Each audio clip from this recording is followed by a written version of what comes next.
come into this room. So how is everybody on this happy Friday?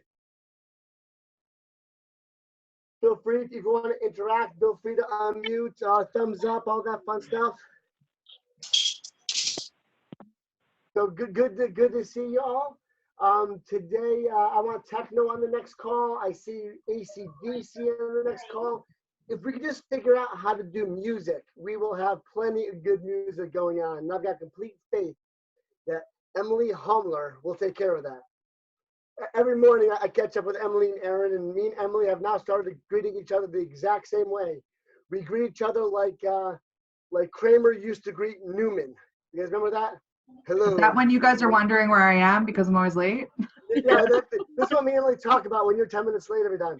So, hello, Michael Brent. 7 minutes today, 7. Hello, Emily Humler. So that's kind of the way that we start the day, with some humor. So we're going to jump into this. We got just about 100 people on the call. Today marks 2 weeks that many of us have officially been in quarantine. Happy anniversary. That's not really, I think, what you guys want to have as an anniversary. But it has been 2 weeks, and you might notice the last 2 weeks, three, you're right, Shannon, 3 for you, because Shannon traveled on an airplane and I did not let her back into the office. You might notice the last 2 weeks, we spent a lot of time talking about mindset, what's happening in the market, what's going on, trying to talk to people about getting real, getting right. Sorry, Mr. Van Hara, who I'll also call Carol Baskin, I might like your backdrop the most. Everyone keeps talking about this Lion TV show. I haven't gotten into it, but now watch it. Because of you, I am now motivated to watch it. Amy, guess what we're watching this weekend? We're watching that. Tiger King. I mean, Tiger King. How can you go wrong with a tiger and a mullet? How can you go wrong with a tiger and a mullet?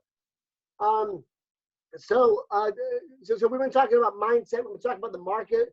Some people might perceive what we've been talking about as a little bit of doom and gloom. And it may have been because we really want to make sure you understand what's going on, why it's happening. And a lot of people were still believing that this is kind of something that's going to come and go, it's going to pass. Not everyone took it as seriously as they could have. So we've been hitting pretty hard with what's been going on in order to make sure you get your mindset into it. And today's kind of the last day of that. A lot of what we're talking about today is a revisit on some of what we talked about on Wednesday, because a lot of folks said, can you do that again? So I'm doing that again with a little bit more detail, a little bit more information. Emily, make sure you open your email. There's an attachment in there for you.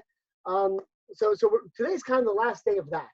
Today's the last day of getting real, getting right. Starting Monday and beyond, we're going to be covering a lot of things about taking massive action forward. Motivate you, energize you, give you ideas of tools and scripts. To give you some ideas, we've got next week alone, we've got James Shaw on Monday. We've got Mo Anderson on Wednesday. And Mo, for those of you that don't know, was the former CEO of Keller Williams Realty. She joined as president back in 1995. We had 1,200 agents. She built our company from 1,200 to 54,000. She's absolutely amazing. So Mo is going to come on and share with us some of her history. Now, Mo is about 83 years old, and she's experienced everything you possibly experience. She's tenants farmer's daughter, born in the Great Depression. She had the Great Depression in Oklahoma. She built one of the largest C-21s in the country. Her family lost everything during the oil crash of the early 80s, and then she built it all back to be one of the most influential women in real estate. So Mo is going to be absolutely amazing. We've got Matt Teeter on Thursday, I believe. Going into the following week, we've got Ben Kinney coming in. We're working on Cody Gibson, Mike Bastian, Brandon Green, Matt Green, Mark King. I put messages out to Gary Keller and Josh Team asking if they can give us some time in our neck of the woods, even for a few minutes, to say hello and share some thoughts. So we've got, then moving forward from today, today's the last day where we're talking about the message of where we are. After today, it's where are we going and how are we going to get our unfair share? How does that sound? How are we doing? Sean, I know you got some things you're working on as part of the next phase. You want to share that now or more toward the end of the call? I was waiting for you to eat before I asked that question on purpose. Sure. So next week, I'm going to be starting a Zoom call from 10 to 12. We're basically going to be lead generating on that Zoom call. So you'll be on the Zoom call. You would mute yourself. And Gary Keller is calling for 4 hours of lead gen. I think we're going to start at 2 hours. The idea being that whatever script that you're using, maybe it's the customer care script, you're working through that script. And then let's say you set an appointment, you're going to put that in the group chat, just like we have a chat going now. And really just make this a regular thing and get into action so that we can, really just proceed forward and tackle this market and be successful. Awesome. Awesome. So you're going to see a lot of things like that. A lot of, again, after today is the last session of getting real, getting right, making sure you understand exactly where we are and what it means. Because I'm looking at today, this little discussion is almost like when you join the Army, you go to boot camp. They tear you down a little bit in boot camp so they can then train you the way they want to train you to be able to build you up to be the best that you can possibly be. So today is kind of giving that last perspective. Monday and beyond is all about taking your unfair share, kicking butt, taking names, and coming out of this stronger than you could have ever possibly imagined you could be. So let's talk a little bit regarding some of the highlights we talked about the last 2 weeks and picturing exactly where we are. So where are we right now? Number one, this time is like no other time. Back when 2008 happened and previous crashes, everyone kind of saw it coming to some degree, and it happened somewhat gradually. With this, the economy was good, the economy was growing, interest rates were low, consumer confidence was high, inventory was low, so it was very robust. And then we get hit with a national pandemic, bang, right in the face. Again, there's a lot of talk, and when did the government know? There was meetings back as soon as January that this was coming, and no one kind of paid attention to it. But it came in hard, it came in fast. New York and New Jersey are being hit extremely hard. Our two states alone make up more than 50% of the infected cases in America. And when you look at areas like New York City in the boroughs, Nassau County, Long Island, Westchester County, they have more in their counties than many states. So again, let's get real. This is huge. There's a lot of things going on, and it's happening very, very fast. In fact, right now people are saying that for the first time ever, the U.S. economy is shut down by approximately 92%. 92% is, last week was about 80%. They're saying right now it's about 92%. Never in the history of the U.S. have we seen a shutdown of this magnitude in our economy. So coming out and re-injecting it and getting it going again is not going to be necessarily quick or easy. The president mentioned last week they passed a bill last Friday for a $2.2 trillion stimulus package in order to get the economy moving again. That made sense, 2.2 trillion, when we thought this shutdown was going to be 2 to 3 weeks long. Now that realistically, I'm telling you to prepare for at least 60 days, prepare April and May where you are, perhaps into June. That 2 trillion will probably balloon to more like $6 or $7 trillion. So you're going to see there having to be a lot more infusion than we're currently seeing in order to jumpstart the economy the way it needs to be jumpstarted. So we'll learn more about that, and I'll touch on that here and there just to give you updates. But you'll see a lot more about that. Now, with the economic shutdown, there's another feature to this, and it's unemployment. Have you guys watched any of the unemployment numbers? And again, unemployment is one of those numbers we look at to signal whether we have a strong or weak real estate market. And the number I saw today was 13%. Now, keep in mind, 2 weeks ago, 3 weeks ago, unemployment was at its historical low, hovering around 1 to 1.5%. We're now looking at 12 to 13%. Here's some interesting stats. Emily's going to post some links in the chat box. Please, I don't want you going and reading these articles right now. Feel free to open the link, put it over here, have it for later, have it for reference. Those links are things you can share with people later. But this is the thing that's going to blow your mind here for a second. In the last 60 years since we've been recording unemployment, the highest week of unemployment claims in history was back in 1982. There were 692,000 unemployment claims in a single week. That was the most ever in history until the last 2 weeks. So again, in 60 years, 692,000 was the most unemployment claims ever. 2 weeks ago, there were over 3 million claims in 1 week. Last week, they're showing over 6 million claims last week. So in the last 2 weeks, we've hit over 10 million claims in the last 2 weeks alone. So that article there, the CBS News article, is relates to those stats. For those of you that know that I like to make up stats and change the stats pretty regularly, I'm making a point to source these stats and give you the articles so you see where those numbers are coming from. I see Emily and Aaron both laughing as they know I do this regularly, and they typically call me out on it quickly. Stats are legit. that is legit. It's CBS News. So this is not fake news. Now, I haven't triangulated it like Bev Klinka is teaching me. Bev teaching me I need to find 3 different sources of any one news bite. But CBS News I hold with pretty decent confidence. So again, 10 million unemployment claims in the last 2 weeks alone. That is going to skyrocket. That is going to continue to grow. We're looking at the largest level of unemployment. Our unemployment now will rival the Great Depression back in the 30s. So again, we will see more unemployment right now than we did back then. So the reason I'm sharing that with you is we're going to keep an eye on that, because that's obviously going to go hand in hand with how quickly the real estate market rebounds. Depending on how big unemployment gets will determine the level of mortgage defaults. It will determine the number of short sales, foreclosures, bank-owned properties, all of those things. Start brushing up on those skills. Those will be huge markets of opportunity in the coming year. And we will see a lot of that. Now, again, they're doing a lot of things on mortgage forbearance. Now, don't think you can just stop paying your mortgage for the next 90 days and you're good. You need to enter into an agreement. It's Sean. You need to enter into an agreement with your bank. Reach out to your bank, communicate with your bank, make sure you have an agreement. Your car companies, any of your credit card companies, don't just stop paying because they may still report it to credit bureaus. Make sure you enter into an actual agreement with your bank. So the government will do things like that. They're doing things to help people get unemployment faster. There's an interesting thing on the talk of independent contractors getting unemployment for the first time. Post that link there, Emily. There's talk of independent contractors being able to get unemployment for the first time ever. So that's still very unclear. It's still very confusing. But the link that Emily's posted right now kind of brings you to the SBA.gov site where you can see some of the information you need in order to file that claim.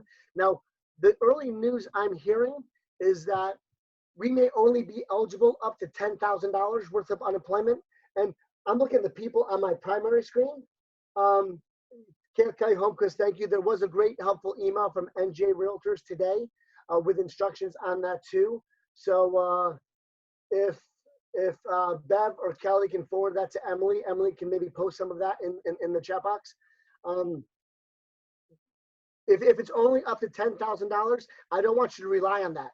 The people I'm seeing on the call in the main box are people that make over $10,000 a month in real estate. There's some people on this call that make over $10,000 a week, or some that even do it every couple of days. So let's not rely on anything like that for our income. The only thing that you should rely on for your income is you. So 10 million have filed unemployment claims in the last month, millions more to come. Many of them have income that rely on somebody else. Many of them have jobs. They're W-2 employees. Their ability to work depends on whoever their boss is and whether that boss wants to keep them employed. One thing I love about real estate, we wake up every day unemployed. Let me say it again. As realtors, we wake up every single day unemployed. Whether or not we earn an income 2 months from now is in direct relation to what we do right now. So the cool thing about us is we don't have to rely on anybody else for our income. You have control over what you want to earn based on what you do today.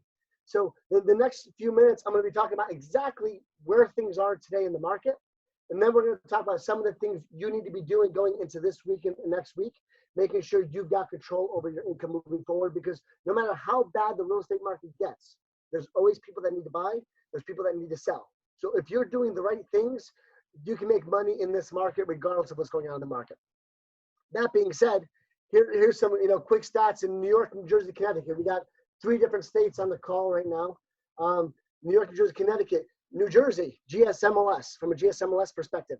Again, we're seeing listings taken sliding by about 70% over last year right now, about 70% down over the last week and a half. under contracts are sliding by about 40 to 50%. So there's definitely less available transactions happening. So if listings are dropping by 70%, when is that going to affect your bank account? When is that going to affect your bank account? 4 months from now.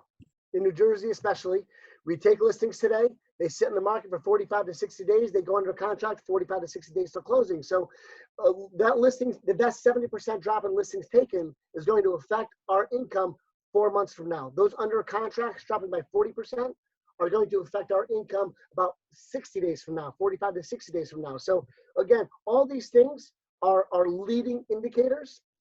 What you're earning right now is your lagging indicator. What you're earning right now is a reflection of how good you are doing 2, 3, and 4 months from now. So while we all got to plan and expect to have very little income in June and July, whether or not you have income coming in August, September, October is going to be dependent on what you do right now. If you do nothing right now, your next commission check might not be until January of 2021. So again, your actions right now will determine how quickly you come out of this and how quickly you start making money and building up your bank accounts again. So I can't impress on you hard enough why the actions you take right now are so very important. Long Island Board of Realtors, Long Island Board of Realtors. You got a whole different ball game going on in New York. For anyone in New York, I'm praying for you. I'm thinking about you. The last 36 hours for New York real estate agents has been an absolute roller coaster. It's been painful. It's been difficult. You were shut down a week ago, 2 weeks ago. You're a non-essential business. You can't show houses. You can't go on listing appointments. You can't do any of that action. Then a night and a half ago, they came out and said, you are essential. Go start showing homes again. I was on calls yesterday with a lot of New York people that were, some were excited, a lot were terrified, upset, bothered, ticked off. And then today an email went out and said, no, you can't show houses. Go back, virtual showings only. So you've been on this ride, which means when I'm looking out 4 months, 3-4 months, you're probably seeing a drop of 85, 90, 95% in income because you can't physically do those activities right now. You can do virtual showings. You can do virtual showings. I'll come back to that in a minute. Connecticut, you're not in as bad a shape as everyone else. You haven't had nearly the infection as everyone else has. That being said, please take it seriously. Please stay out of the office. Please follow social distancing rules. Please be safe. Please be careful. Use gloves. Use face masks if you have them. Do all those important things. But Connecticut is seeing a 50% slide in listings taken. A 50% slide in listings taken. However, they're seeing a bump of 100%. 100% increase in October, in March, over last March in under contracts. 100% increase in under contracts, March over March. So you're saying to yourself, why? Where can we go? I see Chip, I see your face. You're like, this makes no sense. Then those numbers are wrong. If they are, it's because of broker metrics. So based on the broker metrics number, what that tells me is that there's people in Connecticut that knew that they were going to buy houses in the next few months. And because they see what's happening in some of these other states, specifically New York and New Jersey, they're getting out a lot faster. Those people that were going to buy in May were going out in March and trying to get under contract so they can get that done before any lockdown occurs. So again, I've got to rely on the broker metrics numbers. That's where I source this information from. And that could be the reason why we're seeing that spike. Now, keep in mind, before the last 2 weeks, Connecticut was looking up, 64% year to date. So that they have seen a bump in under contracts, which could be cause some fear. Could this also be a result of flight from New York, Chip Parrish? We're going to see a lot of that. We're going to see a lot of that. We're going to see a lot of people leaving New York and moving back out to the suburbs. Our phones have been ringing. Agents have been having more and more requests for rentals than we've ever seen before. People that just want to get the heck out of the city. I think it was Amanda. Amanda, if you're on this call, type it in the chat box. Amanda had asked, should we stage our vacant homes and make them available for short-term rentals? That could be a great way for a vacant home owner to get some money coming in right now, because there's a lot of people that are in Manhattan looking to move out in the suburbs for at least the next few months until this chaos subsides a little bit. So, Michael, a note, I'll have to go back and find it, but there was something that was released yesterday that says that they shut down all Airbnbs and hotel for anything that's leisure related. It's only available for medical workers or something like that. So I want to be careful on that one. Yeah, without doubt, so you can't do Airbnb. Airbnb just changed their cost structure in order to save the Airbnb owners, because no one's traveling from that standpoint anymore. So, and I wouldn't even say do these through Airbnb, but as realtors, we could take these and perhaps put some people in them. Airbnb is going to be a real interesting business. Yeah, Florida shut down short-term rentals. We heard the other day that Florida actually has state police at the borders coming in, and they're turning away New York and New Jersey plates. So my daughter, who wanted to go on a Coronation while we were on lockdown and go to Florida, I have to tell her, sorry, unless we steal your grandparents' car with Pennsylvania plates and drive to Florida, we're not getting in the border. So yes, the no call rules in New York are still in effect. You can't call a FISBO or expired or anyone cold until September. But this is a great time to go and hit your database. And that's what we're talking about now. So these numbers tell us our income in May, June, July, and maybe into August are going to be a little bit painful. So right now, everything we're talking about is making sure you have a stellar fourth quarter. This is all about August, September, October, November, December. What you do right now will determine how much money you can take. Because as we talked about, there's two people out there right now. There's this group over here that are fearful and scared and worried. And actually, I'll say there's three groups. Let me change it to three groups. There's the group here that's fearful, scared, and worried about the pandemic, and they should be. This is scary times. We've been watching this Cuomo, and he's working from home. He actually wasn't on last night. So these are scary times. So you have this group that's fearful, and they're putting their head in the sand, and they're waiting for all of this to pass. Then you have a group that's also fearful, like many of the people on this call, that are still trying to take productive actions because we know we need to as we get through this. And there's a third group that's just taking action. And it's not that they're scared or not scared, they're just taking action because it's the way they operate, it's the way they work. So the first group that's fearful, scared, and not taking any action, they're in trouble.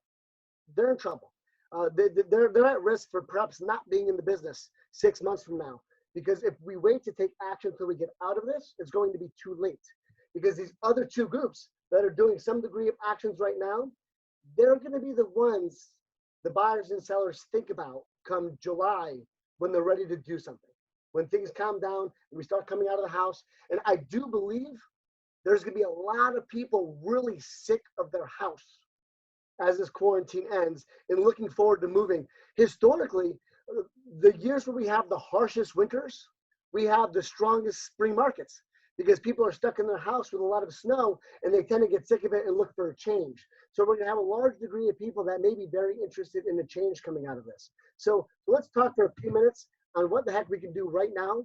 What are the actions we can do right now in order to keep things moving? So Connecticut, it's easier for you because you have less restrictions. Please keep going, but be safe. Now for everybody, I got a call from my counterpart in upstate New York. He's got access to like 300,000 surgical gloves. So I'm talking to Jeremy Gulish about getting a large chunk of them, perhaps 50 to 75,000 for the Morristown Hospital as part of his effort. But I'm also saying, how would you guys feel if we brought some of those into our world for you guys to have, for you to have on your buyer appointments and things like that, to have people wear as you go out there and show houses? How would that be? Is there interest in that? Okay, I'll let you guys think about that and come back to me. So Connecticut, keep going, but please be safe. New York, again, it's been a tough week. It's, when I look at the emails that came out the last 2 days, it looks to me like showing in person. Okay, I'm seeing the messages coming in. Jeremy, I don't have.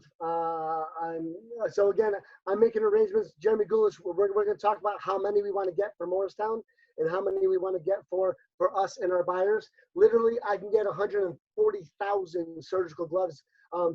Masks, I wish, Gilda. I know Jeremy just brought some in for the Morristown Hospital.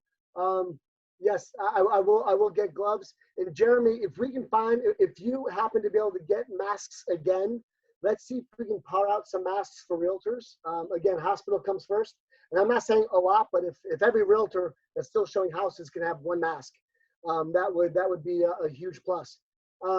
So I will get back to you later on today, Jeremy, on these gloves. We have the ability to get quite a few of them. So New York, when I look at how I'm interpreting, you can't do physical showings, but they're allowing virtual showings. So if I'm going to interpret that, and please, New York people, check with your team leader, broker, OP for their interpretation. If I am hearing that they're allowing virtual showings, that to me says I can go out and get a quick video of my listings as well. So check with your broker, make sure they're okay. I got you, Jeremy. Thank you. Restaurant D-Bush, I'm reading some of these things. Like, I gotta tell you, Zoom for a guy with ADHD is intense, because I've got my notes here, I've got my screen here, I've got the chat room there. So Emily, keep track of the chat. If there's anything I need to come back to in that, I'm gonna ignore that for a minute. So we'll come back to the chat notes in a minute. So if I'm in New York, if you can, if it's safe, at least try to get out there and get some videos taken. Post that link, Emily. There was a great article in Out Front this past week. Dylan, thank you for sharing it with me, on how to host a virtual open house and the ways you can do that. So if you can get some videos done of your listings, then you can go out there and do some virtual open houses around that video. And again, I would do the video as a virtual open house. That way you can use that. And as we talked about yesterday, a virtual open house, you don't have to just do on Sundays. You could do a virtual open house 7 days a week. You could do it twice a day. So in New York, I'm gonna really want you guys to drive the virtual open house concept like you've never driven it before, or virtual showing like you've never done it before. Because you know what, you can start writing offers, and you can make the offer contingent upon the buyer physically seeing the house within X amount of time. So don't think just because you can't physically get in the home, you've got to completely stop. New Jersey, luckily, we still have a choice. We still have a choice, but the choice is yours. Now, I say we have a choice, but as a broker, I'm watching it county by county. And when counties get to certain places, we may take that choice away. For instance, Bergen County, no one's showing homes in Bergen County right now. They're getting the hardest hit, so they're being a lot more cautious in Bergen County than we might be in Morris County right now. So that could change based on how the infected rates come out. So right now we have a choice. Now we just sent out to Basking Ridge and Morristown. We'll send it out to the Connecticut and New York, an unbranded version. We just have this new Hold Harmless. Bev's got it in her window. Emily, can you post those? They're in my email. Can you post those to the chat box? You can use those today. So all of the current acknowledgments, I know it feels like a lot. You could throw out everything you currently have. If you've got someone that has signed those acknowledgments and you're working with them, fine. You don't have to get a new one signed. But for any new sellers or new buyers you meet today moving forward, just use this new Hold Harmless document that is approved by the New Jersey Realtor Association. Bev, you want to highlight that? Yes, just to clarify, because I've been emailing Barry Goodman, who's the president, the legal counsel for National New Jersey Realtors Association. He made it very clear that for every showing, the seller needs to sign that. Yep. Also, the tenants, he's got one queued in for landlords tenants. It'll probably come out the end of next week. That would be my guess. In the meantime, there's very strict verbiage that he wants used. He doesn't want the document being altered at all.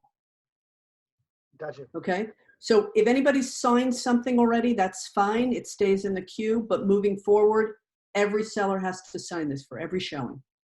Awesome. Thank you. Whoever iPhone 201-7888-7617, Emily, take that telephone number. I'd love to get more information. I see someone posting they have a friend in the clothing business making fabric masks for $10 and donating profits to making masks for hospitals and first responders. I'd love to know more about that. I would definitely plug into that and buy some of those, especially if they can verify that the money is being put to good use. And then, yeah, so plastic gloves, you don't need surgical gloves.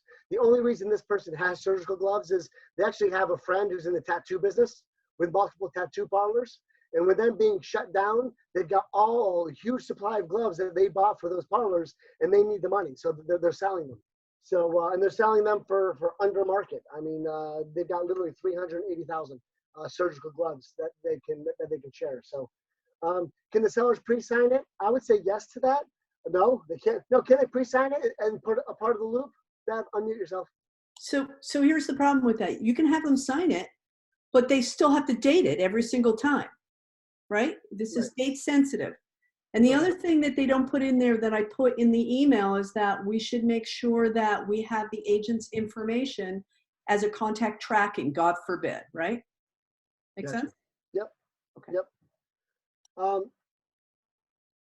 Emily, not sure we say sending attachments. I don't know if you want to post those documents. Let me know what you want to do with that. Yeah, I can't post them. It's not giving me the option right now. I don't know. It might be because we've got such a robust group chat going on. There might not be enough width in there to be able to post the documents. The 2 New Jersey offices have the documents. If you're on the call and you're not part of one of our offices, then check with your OP or team leader. I've shared those documents with them as well. And I'll be talking with them again at 4 o'clock today. So if you aren't in one of my offices, you want those documents, your OPs will have them today. So just going back to what can we do? So New York, virtual open houses. Everybody else, I want to remind you, and we'll go through this briefly, we're going to wrap up. I want to remind you that some people think it's insensitive to go out there and be calling the database right now. If you wait 4 months and this is all over and then you start going out and calling people, then that is insensitive. So, we've talked about the coronavirus 8x8/digital door knocking, which starts with calling your database right now today with the check-in script. Again, it's the shift check-in script we've shared a bunch of times, where it's, hey, how are you? Just want to call, check on you, check on your family. Is everybody healthy? How's the job going? It's a very, very easy coming from caring call that you then take that and you follow it up with a handwritten note. Because again, handwritten notes are popular right now. A lot of people, the highlight of their day is going to their mailbox. So if there's ever been a time to send a handwritten note, it is right now. And then over the next couple of weeks, doing some things of humor. The funny memes that you can send as a Facebook message or a text message. Again, when I say funny memes, the meme should be about quarantine, not about the virus per se. That would be a little bit insensitive, but there's lots of funny quarantine memes. We've talked about pieces on spring breaking from home and traveling around the world through the house. So there's lots of different ways you can make some of those touches fun. And then as we start coming out of the backside, then things will definitely be a little bit easier to start bringing that real estate back into discussion. Kelly, clients are calling us also. I think they just want to chat with anyone other than family members. Without a doubt, this is a great time to call your database. They're happy as hell to talk to you. So again, as we have these functions going on, like Jeremy's function for the face, the masks, that's a great touch for your database. Hey, I'm calling from my database. We're raising money for masks for Morristown Hospital. That's a great message to be on the phone for. And again, as we're looking to come out of this, there's going to be a couple of things that we're watching. Number one, short sales and foreclosures will increase exponentially coming out of this market. There will still be people that need to move. There will still be people that need to move, people that need to buy, people that need to sell. And they will be choosing their agent based on who they are communicating with right now. If you're talking to them right now, you're going to be the one that they're using come June, July, August as we get out of this.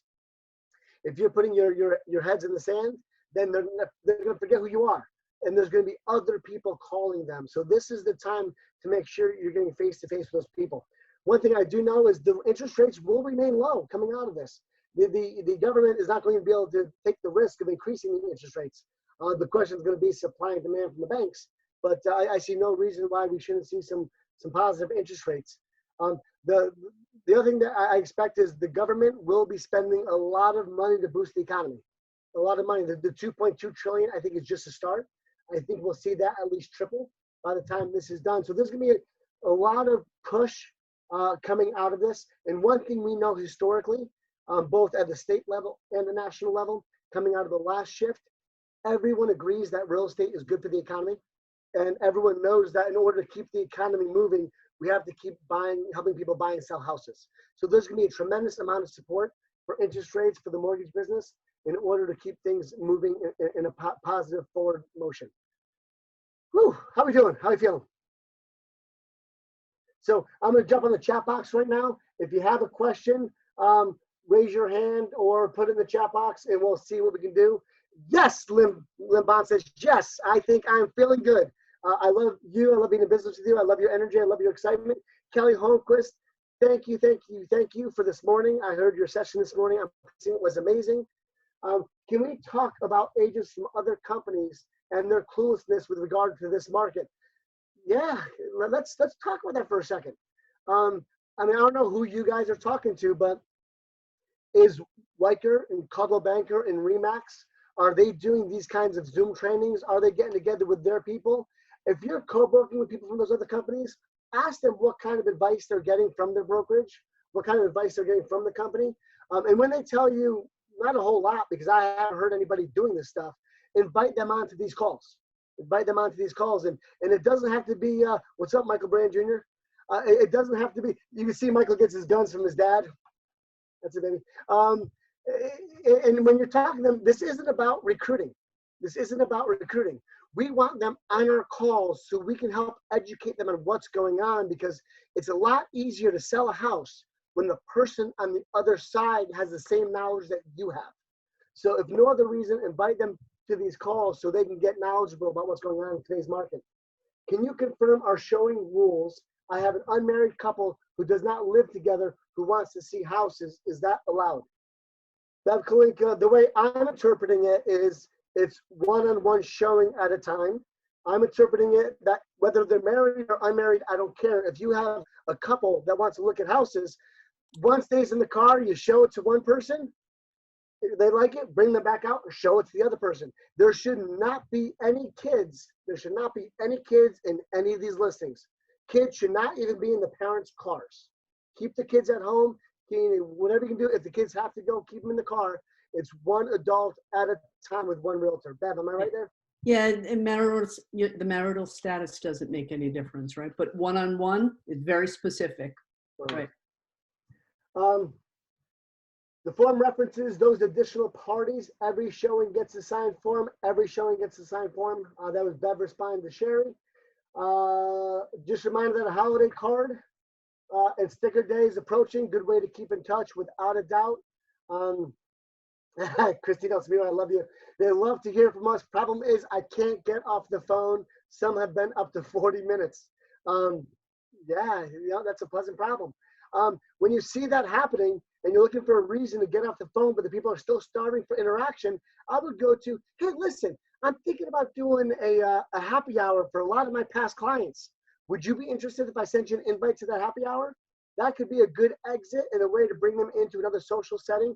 And Mary Sheeran, we did a video a few months back. She is an expert at creating a community where she introduces her buyers and sellers to other buyers and sellers. They start becoming friends. They start building relationships. So the more you can build relationships among your past customers, the more you build relationships with your past customers, the more of a cohesive bond you're creating. That laugh was Ian Wolf saying, I have my kids created at all times. Without doubt, Ian always thinks out of the box. Were there any other comments or questions in the chat box I missed? If I missed your question and it's important, please repost it in the chat box right now. Danny, thank you very much for that compliment. I appreciate it. Ian should do stand-up. Maybe he's found a new calling, Franco. Let's make sure he knows he should, come out of himself a little bit. If you haven't watched Ian's stand-up on Facebook from last Thursday, I think it was, my weeks are all blending together, go to his Facebook page, scroll down, check it out. He's one of the funniest people. He's the funniest person I know. I'm actually start having him write some jokes for me on these calls so I can inject some humor into them. A lot of humor in the chat box. Any questions? Sorry, I had to step away. Do inspectors have to sign forms? No, we're not worried about other professionals signing forms. Our job is to protect the consumers. The buyers and the sellers have to sign. We're not worried about third parties, correct? It's referenced right in the form. So all of those parties, ancillary parties, are referenced. No, they don't sign. Well, Ian Wolf is having another Facebook Live tomorrow. Look for it. Do you have a time yet, Ian, for that Facebook Live?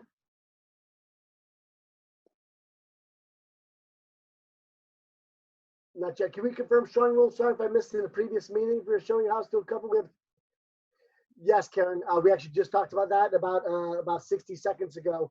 One person at a time through the house. One person at a time through the house. Guys, this video is live on Facebook right now. Which page? The Tri-State Partners page, Emily? So if you haven't joined KW Direct Tri-State Partners, feel free to go there and join that.